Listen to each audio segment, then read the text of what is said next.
Companies feature के अंतर्गत देखिए हमारे पास दो ऑप्शन अवेलेबल हैं, अकाउंटिंग फीचर्स और स्टैट्यूटरी और टैक्सेशन फीचर। मैं अकाउंटिंग फीचर पे क्लिक करता हूं तो देखिए मेरे पास सबसे ऊपर कंपनी का नाम है हेड फर्स्ट ट्रेडर्स, और उसके अतिरिक्त नीचे अकाउंटिंग फीचर्स के नाम से काफी सारे ऑप्शन यहां अवेलेबल हैं, जैसे journal, outstanding management, cost profit centre management. इस तरह से हमारे पास काफी सारे ऑप्शंस अवेलेबल हैं। इन ऑप्शंस को हम यस नो करके अपने टैली में अलाउ कर सकते हैं अपनी किसी खास कंपनी के लिए। जैसे अब जिन ऑप्शंस को यहां से मैं सिलेक्शन में लूंगा वो हेड फर्स्ट ट्रेडर्स के लिए अवेलेबल हो जाएंगी। जैसे कि मैं चाहता हूं अलाउ मल्टी करेंसी, मैं एक से अधिक करेंसी में कार्य करना चाहता हूं तो यहां मैं यस कर सकता हूं। इसके लिए मैं यहां एंटर करके नीचे आके यस टाइप कर सकता हूं। जैसे ही यस टाइप करूंगा मेरे पास वो ऑप्शन अवेलेबल हो जाएगा, लेकिन अभी मुझे यस नहीं करना है, इसको मैं फिर से नो कर देता हूं। आप टाइप करके फिर से नो कर सकते हैं। तो इस तरह के ऑप्शन आप अकाउंटिंग फीचर से ले सकते हैं।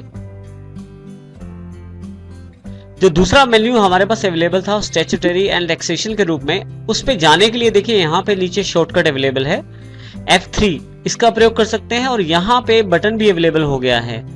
इनमें से किसी भी माध्यम का प्रयोग करके आप स्टैट्यूटरी और टैक्सेशन जो आपका दूसरा मेन्यू है उसको खोल सकते हैं। और यदि आप यहां से नहीं खोलना चाहते तो एस्केप कीजिए, आप फिर से यहां पे कंपनी फीचर वाले मेन्यू पे आ जाएंगे। यहां से हम स्टैट्यूटरी और टैक्सेशन का जो मेन्यू है उस पे क्लिक करते हैं। जब आप इस ऑप्शन पे क्लिक करते हैं तो फिर से यहां ऊपर देखिए कंपनी हेड फर्स्ट ट्रेडर्स है, यानी कि जो भी आप यहां अप्लाई करेंगे इंफॉर्मेशन वो आपका हेड फर्स्ट ट्रेडर कंपनी पे अवेलेबल हो जाएगा। स्टैट्यूटरी और टैक्सेशन में मुख्यतः टैक्सेस से रिलेटेड इंफॉर्मेशन को एनेबल डिसेबल किया जा सकता है यस नो करके। जैसे उदाहरण के तौर पे अगर मैं वैट यानी वैल्यू एडिड टैक्स को एनेबल करना चाहता हूं तो यहां से मैं यस कर सकता हूं। और इसी तरह से आपके पास यहाँ काफी सारे ऑप्शन अवेलेबल हैं, जैसे सर्विस टैक्स, TDS, TCS। और फिर से देखें यहाँ नीचे F1 है अकाउंट्स पे वापस जाने के लिए। अब की बार मैं यहाँ पे F1 प्रेस कर देता हूँ कीबोर्ड से, तो देखिए डायरेक्टली अकाउंटिंग फीचर पे मैं आ जाता हूँ। फिर F3 प्रेस करने पे फिर से मैं स्टैट्यूटरी इंफॉर्मेशन, जो स्टैट्यूटरी एंड टैक्सेशन जो मेरा मेन्यू है, मैं वहां आ जाता हूँ। यहाँ से मैं एस्केप करता हूँ। देखिए यस नो पूछा जाएगा, मैं यहाँ से यस कर देता हूँ, और जैसे ही यहाँ वापस आता हूँ तो देखिए कंपनी फीचर्स जो आपका मेन्यू है वहां पे फिर से हम आ जाते हैं। आप इन ऑप्शंस का चुनाव करने के लिए ये बटन टूल बार का प्रयोग भी कर सकते हैं। यहां मैं क्विट करके बाहर आ जाता हूं अपने gateway of tally main menu में। यहां सबसे नीचे अगर आप देखें तो यहां कॉन्फ़िगर का एक बटन है F12 के साथ।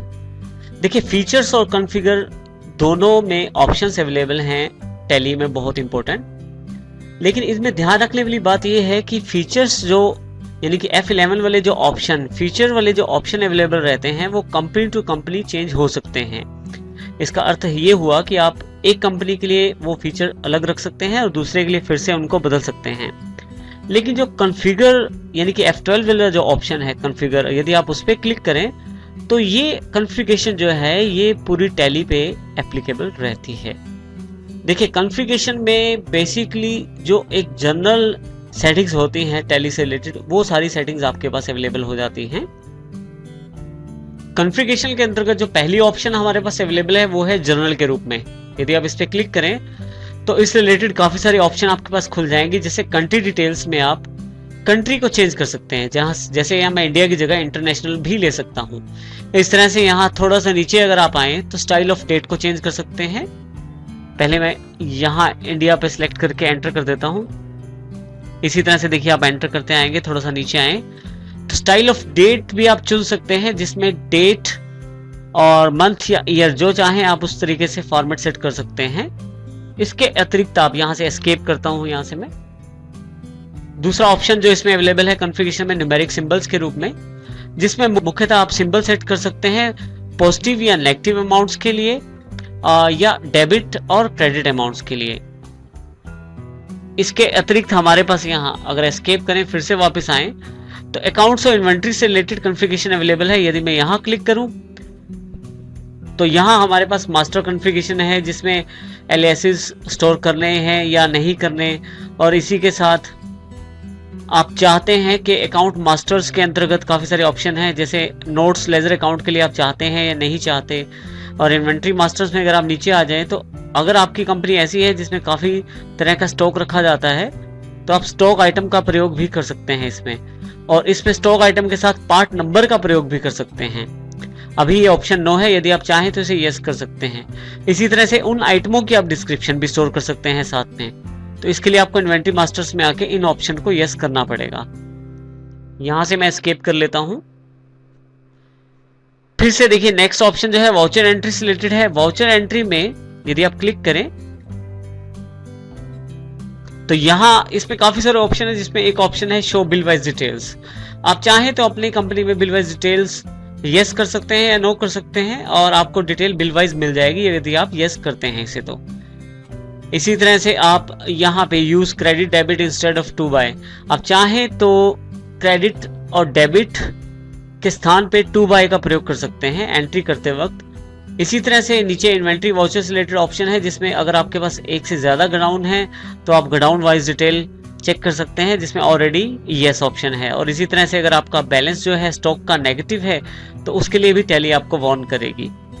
मैं यहाँ से एस्केप कर लेता हूँ। जो इसमें एक नेक्स्ट ऑप्शन है इनवॉइस और ऑर्डर एंट्री के रूप में, यहां भी काफी सारे ऑप्शन है, जिसमें हमारे पास एक ऑप्शन है additional description for item name. मैं एडिशनल डिस्क्रिप्शन प्रयोग कर सकता हूं किसी भी आइटम के लिए, और एडिशनल डिस्क्रिप्शन प्रयोग कर सकता हूं किसी भी लेजर के नाम के लिए। उसके लिए मुझे इन ऑप्शन को यस सेट करना पड़ेगा। और इसी तरह से हमारे एक्सपोर्टर से रिलेटेड और अदर ऑप्शंस भी हैं यहाँ पे, जिनका प्रयोग मैं अपनी आवश्यकता अनुसार कर सकता हूँ। मैं यहाँ से फिर से एस्केप करके वापस आता हूँ। अब यहाँ नीचे प्रिंटिंग, कनेक्टिविटी, लाइसेंसिंग, शॉप, इस तरह के काफी सारे ऑप्शन हैं कॉन्फ़िगरेशन से।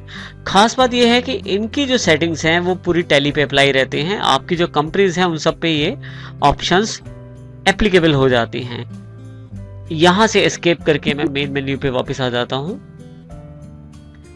तो इस तरह से आप फीचर्स और कॉन्फ़िगरेशन का इस्तेमाल कर सकते हैं सेटिंग्स के लिए। हम आने वाले चैप्टर्स में जो इंपॉर्टेंट फीचर्स या कॉन्फ़िगरेशन है उनको सेट करके देखेंगे कि उनका क्या प्रभाव पड़ता है हमारे अकाउंट्स पे।